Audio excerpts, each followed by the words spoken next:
Hi dears, welcome back to variety recipes. ഇന്ന് ഞാൻ നിങ്ങൾക്ക് വൈകുന്നേരങ്ങളിൽ ചായയുടെ കൂടെ കഴിക്കാൻ പറ്റിയ വളരെ എളുപ്പത്തിൽ ഉണ്ടാക്കാൻ പറ്റിയൊരു സ്നാക്കിൻ്റെ റെസിപ്പിയാണ് ഷെയർ ചെയ്യാൻ പോകുന്നത്. നമുക്കിത് വളരെ ഈസി ആയിട്ട് ഉണ്ടാക്കിയെടുക്കാം. പുറം നല്ല ക്രിസ്പി ആയിട്ടുള്ള ഒരു സ്നാക്കാണിത്. ഉള്ളു വളരെ സോഫ്റ്റുമാണ്. വളരെ ഹെൽത്തിയും ഡെലീഷ്യസുമായിട്ടുള്ള ഈ സ്നാക്ക് നമുക്ക് വെറും 5 മിനിറ്റ് കൊണ്ട് ഉണ്ടാക്കിയെടുക്കാം. അപ്പോൾ ഇത് എങ്ങനെയാണ് ഉണ്ടാക്കുന്നതെന്ന് നമുക്ക് നോക്കാം.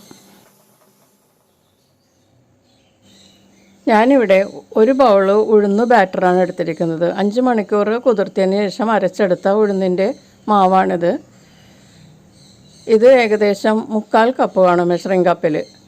അത് നമുക്കിതൊരു ബൗളിലേക്ക് ഇട്ടിട്ട് ഇതിലേക്ക് 1/2 കപ്പ് കടലമാവ് ചേർക്കാം. പിന്നെ ഇതിലേക്ക് 1/4 കപ്പ് അരിമാവ് ചേർക്കാം. അരിമാവ് ചേർക്കുന്നത് കുറച്ച് ക്രിസ്പി ആയിട്ട് കിട്ടാൻ വേണ്ടിയിട്ടാണ്. ഇതിലേക്ക് 1/2 teaspoon baking powder, 2 pinch baking soda, 1/2 teaspoon കായപ്പൊടി, 1/4 ടീസ്പൂൺ ജീരകം നിങ്ങൾക്ക് കൂടുതൽ വേണമെങ്കിൽ കൂടുതൽ ചേർക്കാം കേട്ടോ. പിന്നെ ഇതിലേക്ക് ടേസ്റ്റിന് വേണ്ട ഉപ്പ്, പിന്നെ ഒരു വളരെ കുറച്ച് പൊടിയായി അരിഞ്ഞ ഇഞ്ചി, 2 പച്ചമുളക് വട്ടത്തിൽ അരിഞ്ഞത്, പിന്നെ ഒരു ചെറിയ സവാള ചോപ്പ് ചെയ്തത്. അത് മീഡിയം സവാളയാണെങ്കിൽ പകുതി ചേർത്താൽ മതി. എരിവിനുള്ള പച്ചമുളക് നിങ്ങളുടെ ടേസ്റ്റ് അനുസരിച്ച് ചേർക്കുക കേട്ടോ. ഒരു 1/4 കപ്പ് മല്ലിയില ചോപ്പ് ചെയ്തത്, അത് ഞാനിപ്പോൾ ചേർക്കുന്നുണ്ട്. മല്ലിയില ഇഷ്ടമില്ലാത്തവർക്ക് വേറെ ഏതെങ്കിലും ഇലകൾ ചേർത്താൽ മതിയാവും.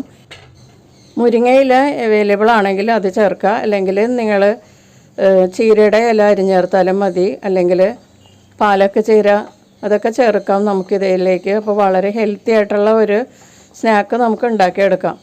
അങ്ങനെയുള്ള ഇൻഗ്രീഡിയൻസൊക്കെ ചേർക്കുക. ഇത് മിക്സ് ചെയ്തതിന് ശേഷം കൈ കൊണ്ട് കുഴച്ച് നോക്കുക. എന്നിട്ട് വേണമെങ്കിൽ മാത്രമേ നമ്മൾ ഇതിലേക്ക് വെള്ളം ചേർക്കുള്ളൂ.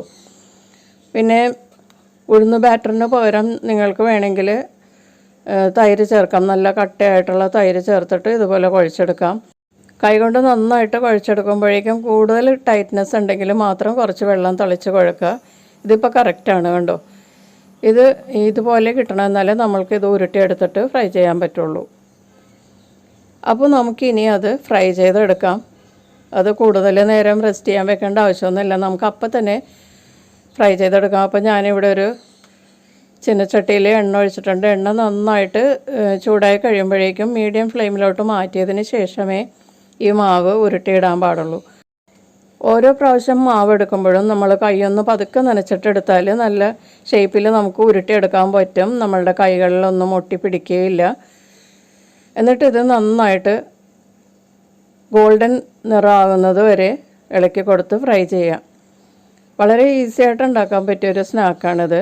വളരെ ഹെൽത്തിയുമാണ്. ഉഴുന്നൊക്കെ വളരെ ഹെൽത്തിയാണ്. കുട്ടികൾക്കും മുതിർന്നവർക്കും ഒരുപോലെ നല്ലതാണ്. ഒത്തിരി പ്രോട്ടീൻ കണ്ടൻറ്റ് അടങ്ങിയിട്ടുള്ളതാണ് ഉഴുന്നിൽ. അപ്പോൾ ഉഴുന്നിൻ്റെ പലഹാരങ്ങളൊക്കെ ഇടയ്ക്ക് ഉണ്ടാക്കി കഴിക്കുന്നത് വളരെ നല്ലതാണ്. അപ്പോൾ നമുക്ക് ഈവനിങ് സ്നാക്കിനും ഉണ്ടാക്കാം ഇതുപോലെ. ഉഴുന്ന് കുറച്ച് കൂടുതൽ നമ്മൾ അടിച്ചെടുത്തിട്ട് അല്ലെങ്കിൽ അരച്ചെടുത്തിട്ട് ഫ്രിഡ്ജിൽ ചെറിയ ചെറിയ പാത്രങ്ങളിൽ സൂക്ഷിച്ചാൽ നമ്മൾക്ക് ആവശ്യം പോലെ ഉഴുന്ന് ഉപയോഗിക്കാവുന്നതാണ്. ആദ്യത്തെ ബാച്ച് നമ്മളിട്ടത് റെഡി ആയിട്ടുണ്ട്. ഗോൾഡൻ നിറമായപ്പോഴാണ് ഞാനിത് എടുത്തത്. കണ്ടോ, ഇത് കറക്റ്റ് പാകമാണ്. കൂടുതൽ അങ്ങോട്ട് മൊരിച്ച് കളയരുത്. ഇതുപോലെ നമുക്ക് ബാക്കിയുള്ള ബാറ്ററും ഉരുട്ടിയിട്ടിട്ട് നമുക്ക് ഫ്രൈ ചെയ്തെടുക്കാം. അപ്പോൾ സ്നാക്സ് എല്ലാം റെഡി ആയിട്ടുണ്ട്. വളരെ കുറച്ച് ബാറ്റർ കൊണ്ട് ഒരു പ്ലേറ്റ് നിറച്ച് സ്നാക്സ് നമുക്ക് കിട്ടിയിട്ടുണ്ട്. ഈവനിങ്ങിൽ ചായയുടെ കൂടെ നല്ല സൂപ്പറായിട്ട് നമുക്കിത് കഴിക്കാം. വളരെ ഡെലീഷ്യസ് ആണ്. അപ്പോൾ വെറും 5 മിനിറ്റ് കൊണ്ടാണ് നമ്മൾ ഈ സ്നാക്ക് ഉണ്ടാക്കിയത്. വളരെ ഡെലീഷ്യസുമാണ്, ഹെൽത്തിയുമാണ്.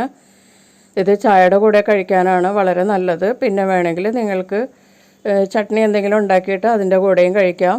അപ്പോൾ എല്ലാവരും ട്രൈ ചെയ്ത് നോക്കുക. നമുക്ക് വീണ്ടും അടുത്ത റെസിപ്പിയിൽ കാണാം. Thank you.